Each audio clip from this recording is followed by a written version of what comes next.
ದಮಯಂತೀಸ್ veg recipes. ಅನ್ನದ ಜೊತೆಗೆ ಸಾರು, ದಿನಕ್ಕೆ ಒಂದೊಂದು ಥರದ ಸಾಂಬಾರು ಮಾಡಬೇಕಲ್ಲ, ಹಾಗಾಗಿ ನಾನು ನಿಮ್ಗೆ ಇವತ್ತೊಂದು ಒಳ್ಳೆ ಸೊಪ್ಪು ಸಾರನ್ನು ಮಾಡಿ ತೋರಿಸ್ಕೊಡ್ತಾ ಇದ್ದೀನಿ. ಪಾಲಕ್ ಸೊಪ್ಪಿನ ಸಾರು ಸಕ್ಕತ್ತಾಗಿರುತ್ತೆ ಫ್ರೆಂಡ್ಸ್. ಟೇಸ್ಟು ನೀವು ಖಂಡಿತವಾಗ್ಲೂ ಟ್ರೈ ಮಾಡಲೇಬೇಕಾಗಿರ್ತಕ್ಕಂಥ ಸೊಪ್ಪಿನ ಸಾರು. ಈ ಸಾರು ರೊಟ್ಟಿ, ಚಪಾತಿ, ದೋಸೆ ಇಂಥವಕ್ಕೆಲ್ಲ ಸಕ್ಕತ್ತಾಗಿ ಸೂಟ್ ಆಗುತ್ತೆ. ಮುದ್ದೆಗಂತೂ ಹೇಳಿ ಮಾಡಿಸಿರ್ತಕ್ಕಂತಹ ಪಾಲಕ್ ಸೊಪ್ಪು ಸಾರು. ಹಾಗಾದರೆ ಈ ಸೊಪ್ಪು ಸಾರನ್ನು ಹೇಗೆ ಮಾಡೋದು, ಏನೇನು ಇಂಗ್ರೀಡಿಯೆಂಟ್ಸ್ನ ಹಾಕ್ಕೊಂಡು ಮಾಡ್ತಾ ಇದ್ದೀನಿ ಅಂತ ಕ್ವಿಕ್ಕಾಗಿ ರೆಸಿಪಿ ನೋಡ್ಕೊಬರೋಣ. ಮೊದಲನೇ ನಾನು 1 ಕಟ್ಟಷ್ಟು ಪಾಲಕ್ ಸೊಪ್ಪನ್ನು ತಗೊಂಡಿದ್ದೀನಿ. ಇದನ್ನ ಕ್ಲೀನಾಗಿ ವಾಶ್ ಮಾಡಿಕೊಂಡು ನಂತರ ಈ ರೀತಿಯಾಗಿ ಕಟ್ ಮಾಡಿ ಇಟ್ಕೊಂಡಿದ್ದೀನಿ. 1 ಕಪ್ಪಷ್ಟು ಬೇಳೆಯನ್ನು ನೆನೆ ಹಾಕಿದ್ದೀನಿ, ತೊಗರಿಬೇಳೆ. ಈರುಳ್ಳಿ 1 ಕಪ್ಪಷ್ಟು ತಗೊಂಡಿದ್ದೀನಿ. ಟೊಮೆಟೊ 1 ಕಪ್ಪಷ್ಟು ತಗೊಂಡಿದ್ದೀನಿ. ಹಸಿಮೆಣಸಿನ್ಕಾಯಿ 4, ಬೆಳ್ಳುಳ್ಳಿ ಹೆಸರು 6, ಸಾರಿನ ಪುಡಿ 1 ಟೇಬಲ್ ಸ್ಪೂನ್, ಅರಿಶಿನ ಪುಡಿ 1/4 ಟೀ ಸ್ಪೂನ್, ಹುಣಸೆ ರಸ 2 ಟೀ ಸ್ಪೂನ್, ಹರಳುಪ್ಪು ರುಚಿಗೆ ಎಷ್ಟು ಬೇಕು ಅಷ್ಟು, ಎಣ್ಣೆ 1/2 ಟೇಬಲ್ ಸ್ಪೂನ್, ಹಾಗೆ ಸಾಸಿವೆ ಸ್ವಲ್ಪ. ಮೊದಲು ಸೊಪ್ಪು ಸಾರು ಮಾಡಬೇಕಾದ್ರೆ ಪಾಲಕ್ ಸೊಪ್ಪನ್ನು ಈ ರೀತಿಯಾಗಿ ಕ್ಲೀನಾಗಿ ನೀರಲ್ಲಿ ವಾಶ್ ಮಾಡಿಕೊಂಡು ನಂತರ ಈ ದಂಟುಗಳ ಸಮೇತ, ದಂಟು ಆ್ಯಕ್ಚುಲಿ ಸಾಫ್ಟಾಗಿರುತ್ತೆ, ಹಾಗಾಗಿ ಈ ದಂಟು ಸಮೇತ ನಾನು ನೋಡಿ ಈ ರೀತಿಯಾಗಿ ಕುಯ್ದು ಇಟ್ಕೋತಾ ಇದ್ದೀನಿ. ಚಿಕ್ಕ ಚಿಕ್ಕ ಪೀಸ್ಗಳಾಗಿ ಕುಯ್ಕೋಬೇಕು. ನೋಡಿ ಈ ರೀತಿಯಾಗಿ ಪ್ರೆಸ್ ಮಾಡಿ ಕಟ್ ಮಾಡ್ತಾ ಬನ್ನಿ, ಎಲ್ಲ ಸಣ್ಣಗೆ ಕಟ್ಟಾಗುತ್ತೆ. ದಂಟುಗಳಿದ್ರೆ ಮತ್ತೆ ಇನ್ನೊಂದು ಸತಿ ಕುಯ್ದು ಚಿಕ್ಕ ಚಿಕ್ಕ ಪೀಸ್ಗಳಾಗಿ ಮಾಡ್ಕೊಳ್ಳಿ. ಇದೀಗ ನಾನಿದ್ದ ಪಾತ್ರೆಗೆ ಹಾಕಿ ಇಟ್ಕೋತೀನಿ.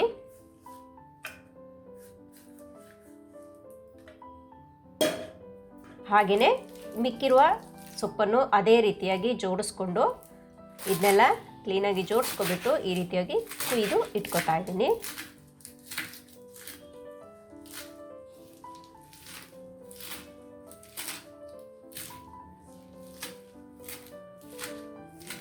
ಓಕೆ, ಈಗ ಪಾಲಕ್ ಸೊಪ್ಪು ಸಣ್ಣಕ್ಕೆ ಹೆಚ್ಕೊಂಡು ರೆಡಿಯಾಗಿದೆ.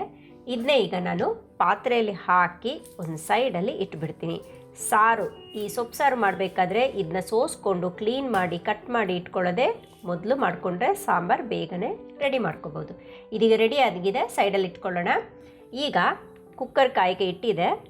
1/2 ಟೇಬಲ್ ಸ್ಪೂನಷ್ಟು ಎಣ್ಣೆಯನ್ನು ಹಾಕ್ಕೊಂಡಿದ್ದೀನಿ. ಎಣ್ಣೆ ಕಾದ ನಂತರ ಸಾಸಿವೆ ಹಾಕೋತಾ ಇದ್ದೀನಿ. ಸಾಸಿವೆ ಕಾದು ಚೆನ್ನಾಗಿ ಸಿಡಿತಾ ಇದೆ ನೋಡಿ. ಈಗ ಜೀರಿಗೆ 1/4 ಟೀ ಸ್ಪೂನಷ್ಟು ಹಾಕ್ಕೊಂಡಿದ್ದೀನಿ. ಹಾಗೆಯೇ 2 ಒಣ ಮೆಣಸಿನ್ಕಾಯಿ ಹಾಕೋತಾ ಇದ್ದೀನಿ. ಈರುಳ್ಳಿ, ಬೆಳ್ಳುಳ್ಳಿ, ಹಸಿಮೆಣಸಿನ್ಕಾಯಿ. ಈಗ ಎಣ್ಣೆಯಲ್ಲಿ ಫ್ರೈ ಮಾಡ್ಕೋತಾ ಇದ್ದೀನಿ. ಇದೊಂದು ಸ್ವಲ್ಪ ಎಣ್ಣೆಯಲ್ಲಿ ಚೆನ್ನಾಗಿ ಫ್ರೈ ಆಗಬೇಕು. ಈರುಳ್ಳಿ, ಹಸಿಮೆಣಸಿನ್ಕಾಯಿ, ಬೆಳ್ಳುಳ್ಳಿ.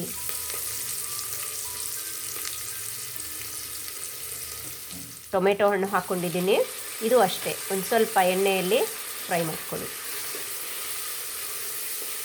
ಈಗ ಎಣ್ಣೆಯಲ್ಲಿ ಇದು ಹುರ್ಕೊಂಡು ಆಗಿದೆ. ಹುರ್ಕೊಂಡ ನಂತರ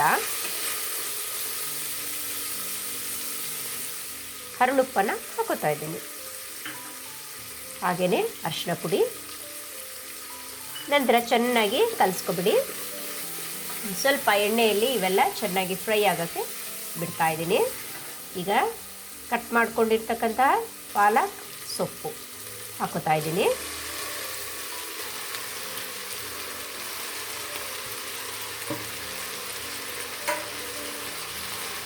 ಈಗ ಚೆನ್ನಾಗಿ ಒಂದು ಸತಿ ಕಲಿಸ್ಕೊಬಿಡಿ. ನೋಡಿ ಈ ರೀತಿಯಾಗಿ ಕಲಿಸ್ಕೊತಾ ಇದ್ದೀನಿ.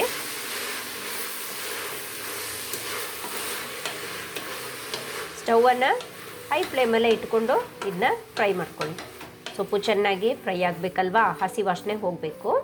ಓಕೆ, ಈಗ ಪಾಲಕ್ ಸೊಪ್ಪು ಚೆನ್ನಾಗಿ ಫ್ರೈ ಆಗಿದೆ. ಈಗ ನಾನು ನೆನೆಸಿ ಇಟ್ಟಿರ್ತಕ್ಕಂತಹ ತೊಗರಿ ಬೇಳೆಯನ್ನು ಹಾಕೋತಾ ಇದ್ದೀನಿ. ಓಕೆ, ಎಲ್ಲನೂ ಹಾಕ್ಕೊಂಡೆ. ಈಗ ಸ್ವಲ್ಪ ಚೆನ್ನಾಗಿ ಒಂದು ಸತಿ ಮಿಕ್ಸ್ ಮಾಡ್ಕೊಳ್ಳಿ. ನೋಡಿ ಈಗ ಚೆನ್ನಾಗಿ ಮಿಕ್ಸ್ ಮಾಡ್ಕೊತಾ ಇದ್ದೀನಿ.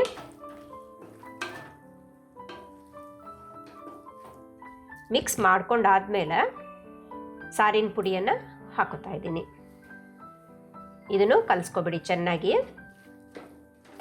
ಸೊಪ್ಪು ಜೊತೆ ಎಲ್ಲ ಸಾರಿನ ಪುಡಿ ಕಲಿಸ್ಕೊಂಡಾದ ನಂತರ ನೀರನ್ನು ಹಾಕೋತಾ ಇದ್ದೀನಿ. ನೀರು ನೀವು ಸೊಪ್ಪು ಮುಚ್ಚುವಷ್ಟು ಹಾಕ್ಕೋಬೇಕು, ಯಾಕಂದರೆ ತೊಗರಿಬೇಳೆ ಹಾಕಿರೋದ್ರಿಂದ ನೀರು ಒಂದು ಸ್ವಲ್ಪ 1/4 ಕಪ್ಪಷ್ಟು ಹಾಕ್ಕೊಂಡಿದ್ದೀನಿ ನಾನಿಲ್ಲಿ. ನೋಡಿ ಇದೀಗ ರೆಡಿ ಆಗಿದೆ. ಈಗ ನಾನು ಸ್ವಲ್ಪ ನೀರು ಇನ್ನು ಸ್ವಲ್ಪ ಬೇಕಿತ್ತು ಹಾಕ್ಕೊಂಡಿದ್ದೀನಿ. ಹಾಗೆ ಒಂದು ಸತಿ ಚೆನ್ನಾಗಿ ಕಲಿಸ್ಕೊಬಿಡಿ.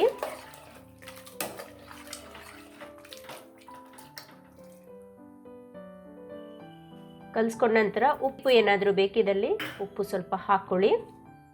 ಉಪ್ಪು ಹಾಕ್ಕೊಂಡು ರುಚಿ ನೋಡಿಕೊಂಡು ನಂತರ ಹುಣಸೆ ರಸನ ಹಾಕೋತಾ ಇದ್ದೀನಿ. ಹುಣಸೆ ರಸ ಹಾಕ್ಕೊಂಡ ನಂತರ ಒಂದು ಸ್ವಲ್ಪ ಕಲಿಸ್ಕೊಬಿಡಿ. ಕಲಿಸ್ಕೊಂಡಾದ್ಮೇಲೆ ಇದೀಗ ಮುಚ್ಚಳ ಮುಚ್ಚಿಬಿಟ್ಟು ಒಂದು 4ರಿಂದ 5 ವಿಷಲ್ ಕೂಗಕ್ಕೆ ಬಿಡಬೇಕು. ಓಕೆ, ಈಗ ವಿಷಲ್ ಕೂಗಕ್ಕೆ ರೆಡಿ ಆಗಿದೆ. ಫಸ್ಟ್ ವಿಷಲ್ ರೆಡಿ ಆಯಿತು, ಒಂದು ವಿಷಲ್ ಕೂಗಿದೆ, ಮತ್ತೊಂದು ವಿಷಲ್, 2ನೇ ವಿಷಲ್ ಕೂಗ್ತಾ ಇದೆ. ಓಕೆ, ಹಾಗೆ 3ನೇ ವಿಷಲ್ನು ಕೂಗ್ತಾ ಇದೆ. ಚೆನ್ನಾಗಿ ಬೇಯಬೇಕಲ್ವಾ, ಸೊಪ್ಪು ಬೇಳೆ ಅಲ್ವಾ. 4ನೇ ವಿಷಲು ಮೆತ್ತಗೆ ಕೂಗ್ತಾ ಇದೆ. ಓಕೆ, 4 ವಿಷಲ್ ಆಯಿತು. ಇನ್ನೊಂದು ಎಕ್ಸ್ಟ್ರಾ ಬೇಕಾದರೆ ಮತ್ತೊಂದು ವಿಷಲ್ ಹಾಕ್ಕೋಬೋದು. ಬೇಳೆ ಚೆನ್ನಾಗಿ ಬೆಂದ್ರೇ ಅದು ಸಾರು ಟೇಸ್ಟ್ ಕೊಡೋದು. ಓಕೆ, ಟೋಟಲ್ ಓವರಾಲ್ ಆಗಿ 4ರಿಂದ 5 ವಿಷಲ್ ನಾನಿಲ್ಲಿ ಕೂಗಿಸಿದ್ದೀನಿ. ನಂತರ ಇದೀಗ ವಿಷಲ್ ತಣ್ಣಗಾಗಕ್ಕೆ ಬಿಡ್ತಾ ಇದ್ದೀನಿ. ತಣ್ಣಗಾದ ನಂತರ ನಾನು ಕುಕ್ಕರನ್ನು ಓಪನ್ ಮಾಡಿ ನೋಡೋಣ.